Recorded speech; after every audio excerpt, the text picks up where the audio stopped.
The reception hall at the naval base was buzzing, a sea of crisp white uniforms and proud families. I stood by a pillar, nursing a glass of lukewarm water and feeling like a ghost haunting someone else's celebration. My civilian clothes felt like a costume, marking me as an outsider in a world I knew better than any of them. My mother, Susan, a woman who measured her affection by the crisis of the day, drifted past me without a glance. Her focus was entirely on my brother Derek, the family's golden boy, as she fussed over the immaculate collar of a uniform he'd barely earned. Derek was in his element, of course, soaking up the adoration like the sun. He was about to be commissioned as an ensign, and to our family, you would think he just single-handedly won a war. That's when I saw him approach. My Uncle Richard, a man whose presence was always an assault on the senses, lumbered through the crowd with a look of purpose. He wasn't coming to say hello. He never did.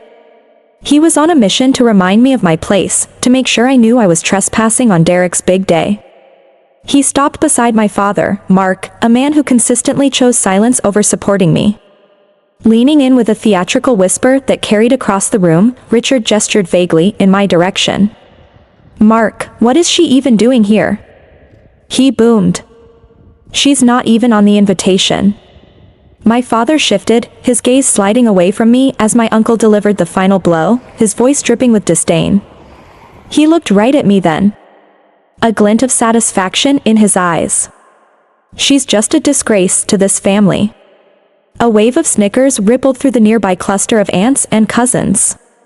It wasn't just a few people. It was a chorus of casual familiar cruelty. The sound wrapped around me, a hot flash of shame that felt just like it did when I was 12 and 15 and 20. I thought of the ignored honor rolls, the graduation they missed, the 2 decades of being told to be quiet and small. But this time, something else was there beneath the hurt. A cold, hard resolve that felt like steel snapping into place. It was the kind of casual cruelty I had been deflecting my entire life. But this time in this place, they had made a catastrophic miscalculation. They assumed I was still the person they had decided I was. That laughter wasn't new. It was the soundtrack to my entire childhood. The punctuation mark at the end of every sentence that declared my brother's importance and my own insignificance. To understand the scene at that reception, you have to understand the foundational myth of my family. The story was simple. There were 2 children. One was a brilliant, charismatic, but tragically misunderstood boy who just needed endless support to reach his limitless potential. The other one was me.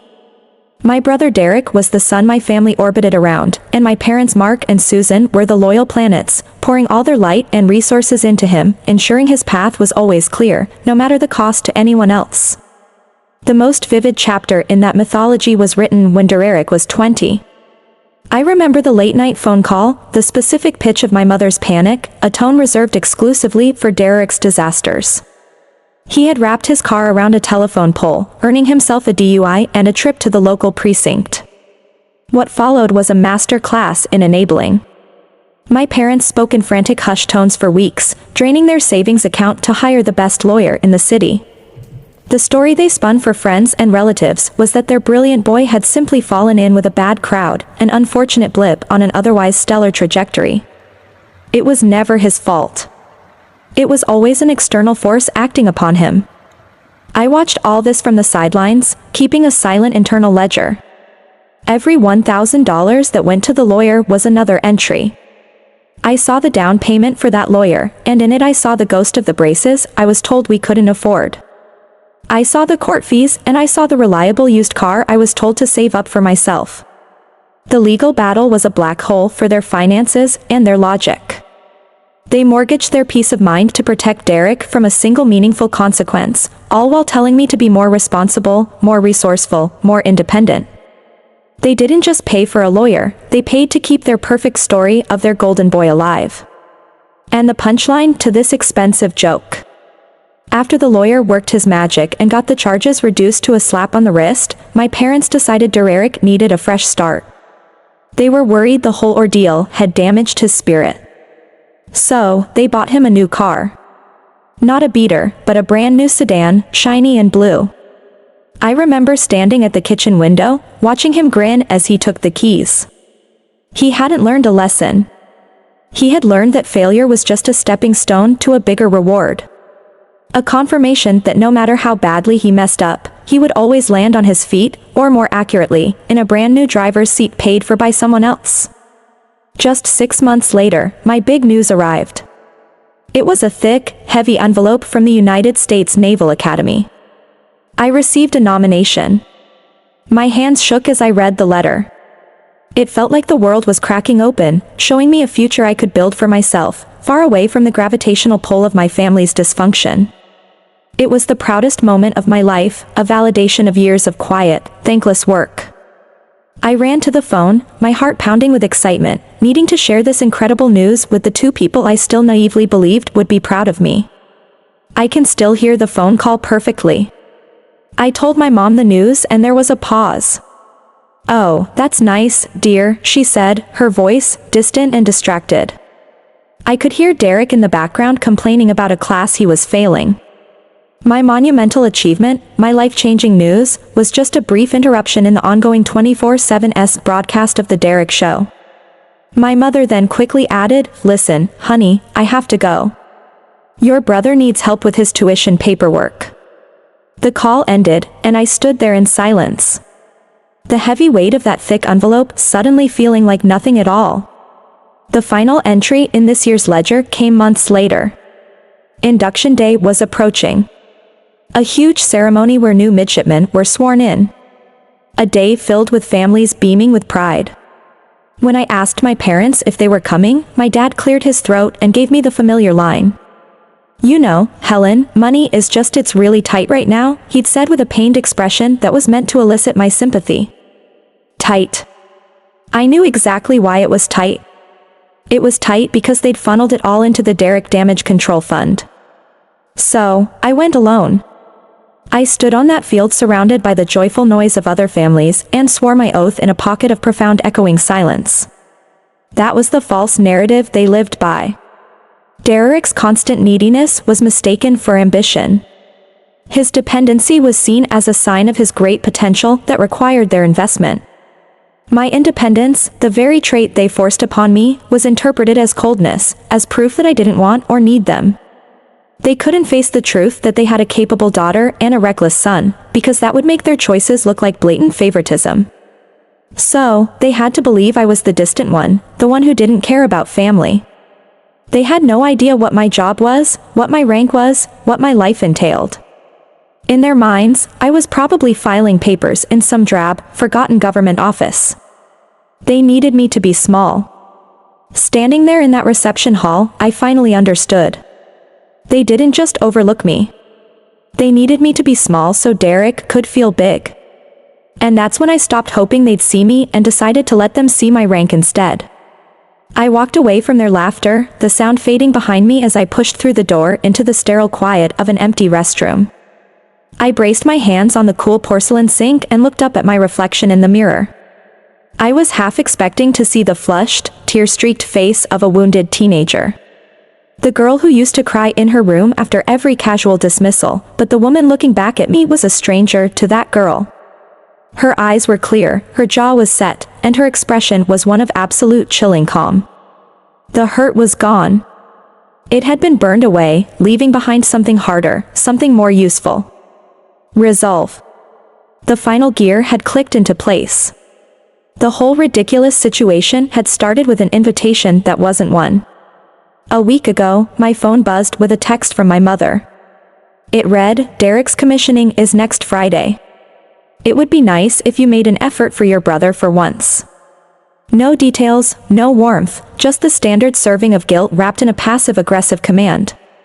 It was a summons, not an invitation, a reminder of my familial duty to show up and be a silent smiling prop in the background of Derek's life. For a moment, I considered just deleting it, opting out of the whole performance for good. I almost did. But 2 days later, something else arrived. It was a thick cream-colored envelope made of heavy cardstock, the kind that feels important before you even open it.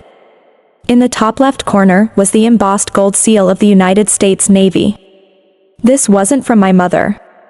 I slid it open carefully. Inside, the invitation was printed in elegant formal script.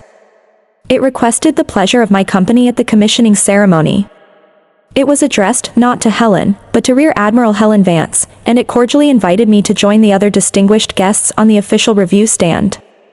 I stared at my own name, my own rank, printed in elegant ink, acknowledged, respected, and requested by complete strangers. The contrast between that single respectful piece of paper and my mother's dismissive text laid my entire life bare. My decision was made at that moment, but it wasn't a plan for revenge.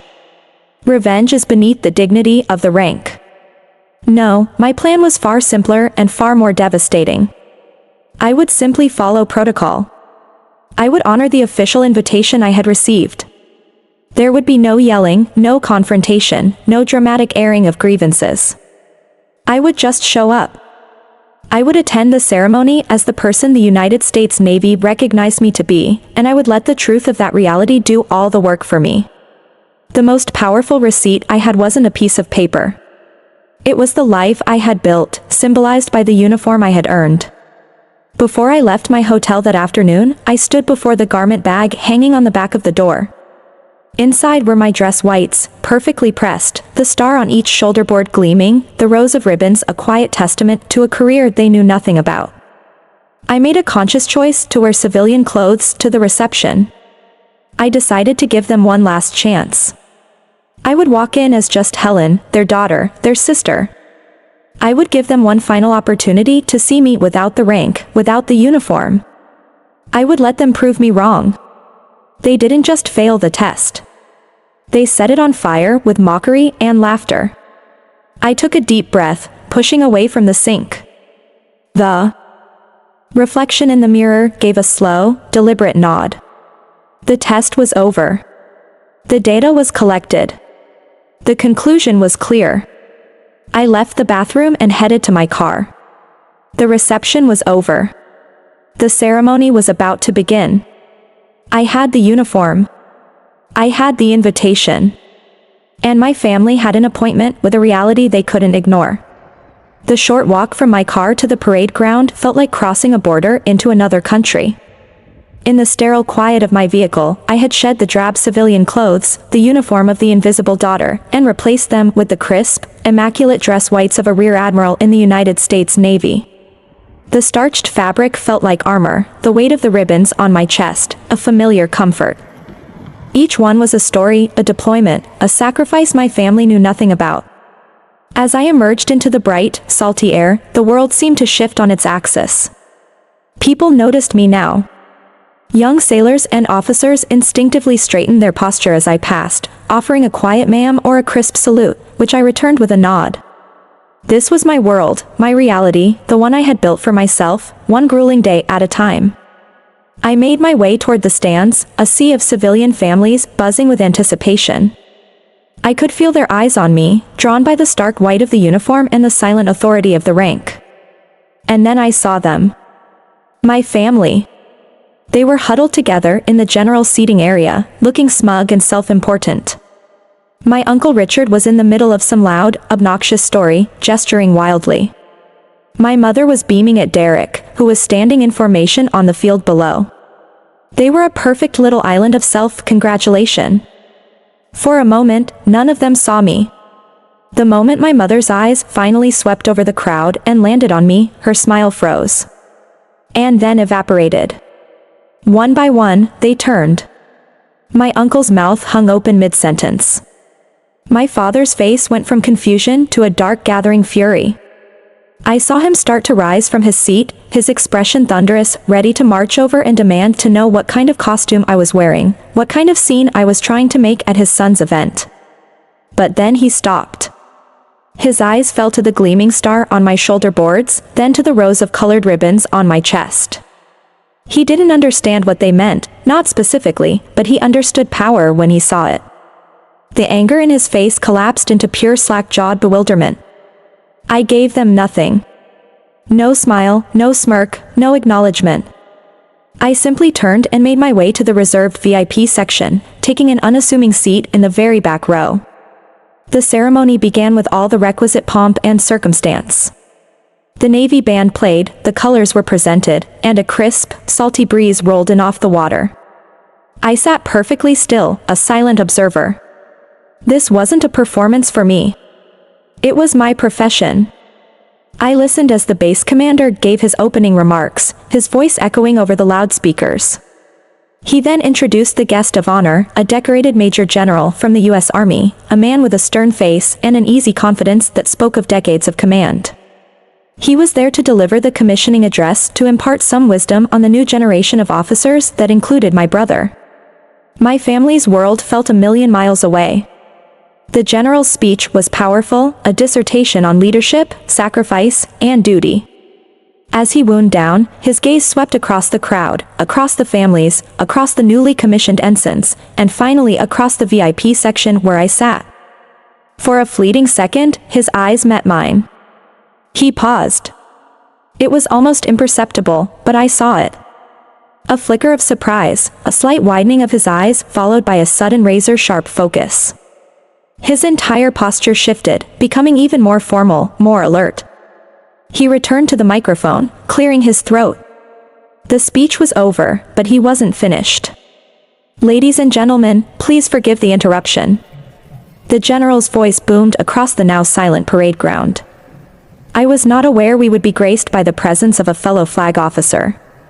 "The Navy is representing well today." A confused murmur rippled through the crowd. He wasn't looking at the stage or the other dignitaries beside him. He was looking directly into the VIP section, directly at me. He raised his arm and pointed, "Rear Admiral Helen Vance, please, we have a seat for you on the review stand, front row." The silence that followed was absolute. It was a deafening, crushing void where 1,000 people held their breath at once. In that silence, I heard a distinct wet, choking sound from the direction of my family. I didn't have to look. I knew it was my father. I could picture my mother's face, a shattered mask of disbelief and white-hot public humiliation. I could feel my Uncle Richard physically shrinking, trying to become one with his metal bleacher. On the field, I could see my brother Derek's head snap in my direction, his perfect military bearing forgotten, his face a canvas of utter confusion. Slowly, with a lifetime of practiced composure, I stood up. I gave a single crisp nod of acknowledgement to the general. Then I began to walk. Every eye was on me as I descended the steps and walked the long path across the grass to the front of the review stand. My footsteps on the pavement were the only sound in the universe. And as I took my seat looking out at the sea of new officers that included my brother, I didn't feel vengeful. I just felt correct. For the first time, my place wasn't something my family could give or take away. The rest of the ceremony passed in a blur of formal procedure. When it concluded, the carefully structured order of the event dissolved into a chaotic swirl of families hugging their new enins. But for me, a new kind of order emerged. As I stepped down from the review stand, I found myself at the center of a different kind of gravity. The Army general clapped me warmly on the shoulder, introducing me to the base commander. Other senior officers, both Navy and Marine, approached to shake my hand, offering congratulations on my command or asking my opinion on a new naval strategy. We spoke the same language, a lexicon of acronyms, deployments, and shared duties. I was no longer an outsider. I was home. From across the lawn, I could see my family. They were a small, awkward island in the sea of celebration, watching me from a distance. They looked lost, like tourists who had taken a wrong turn into a restricted area. The social currency they understood, loud opinions, passive aggression, manufactured drama, was worthless here. This world operated on a different code, one of rank, respect, and merit. It was a language they couldn't speak, and it left them utterly powerless. They were the ones who are invisible now, and they had no idea how to handle it. The confidence and righteous indignation had evaporated, leaving behind only a brittle, confused silence. Finally, my father made a move. He broke away from the family cluster and began a hesitant, shuffling walk in my direction. He looked like a man approaching a loaded weapon. As he drew near, a young ensign, a woman with bright, intelligent eyes, stepped in front of him, snapping a salute. "Ma'am," she said, her voice filled with genuine awe. I just wanted to say reading about your career path has been a huge inspiration. I turned my full attention to her. A real smile touching my lips for the first time that day. We spoke for a few minutes about her new posting. Over her shoulder, I saw my father frozen in place, his mouth slightly agape. He started to say my name, Helen, his voice weak and uncertain. I met his eyes for a beat, gave him a polite, professionally distant nod of dismissal, and then turned my back, fully re-engaging with the young officer. The door had closed. Later that evening, the hotel bar was warm and dimly lit. I was sharing a table with the general and his aide, a sharp young captain. We were drinking scotch and trading stories about disastrous joint service exercises and the absurdities of military bureaucracy. The conversation was easy, full of the dark humor and mutual respect that comes from shared experience.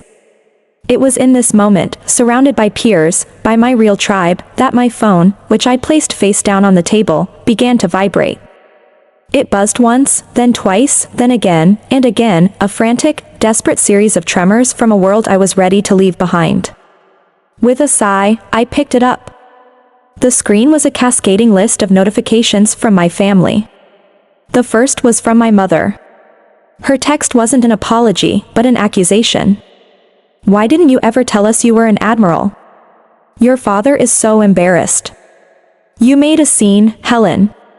She was upset, not because they had been cruel, but because their cruelty had been publicly exposed. The shame was all theirs, but the blame, as always, was all mine. It was breathtakingly predictable. They had learned nothing.